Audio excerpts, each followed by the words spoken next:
right now. Right now. Live from Detroit. The Democratic candidates for President of the United States. Senator Bernie Sanders. Senator Elizabeth Warren.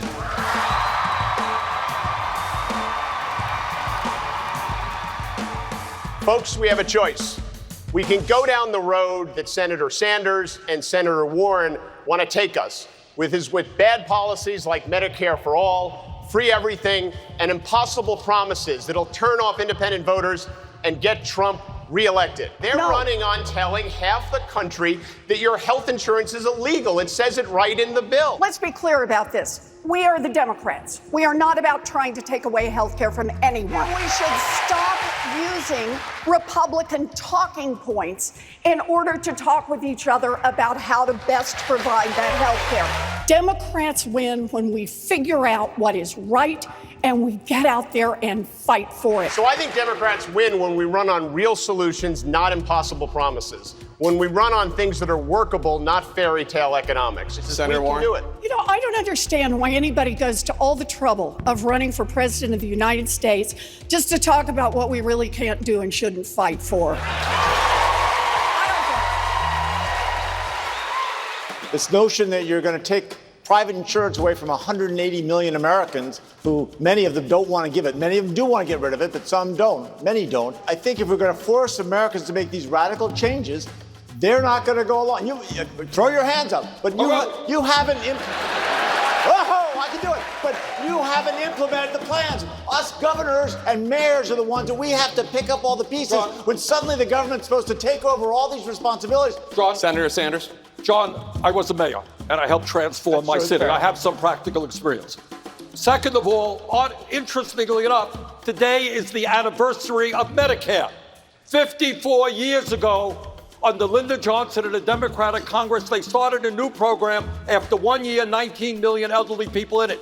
Please don't tell me that in a 4-year period, we cannot go from 65 down to 55 to 45 to 35. This is not radical. This is what virtually every other country on earth does.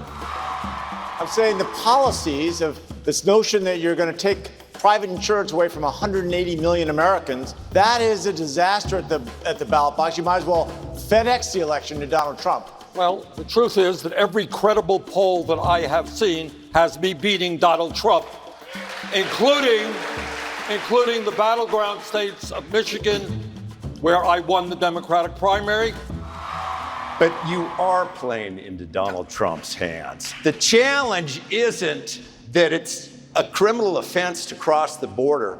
The challenge is that Donald Trump is president and using this to rip families apart. What you're saying is ignore the law.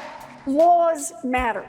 And it matters if we say our law is that we will lock people up who come here seeking refuge, who come here seeking asylum.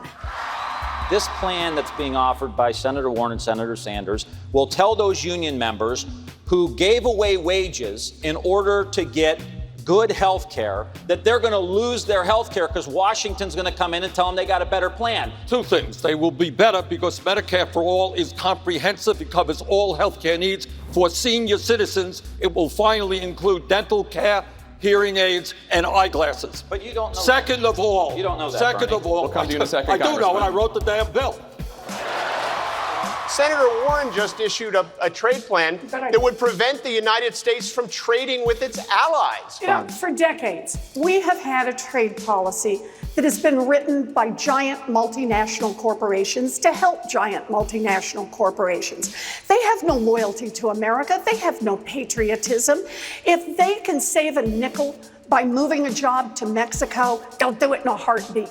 Now, Elizabeth is absolutely right. If anybody here thinks that corporate America gives one damn about the average American worker, you're mistaken.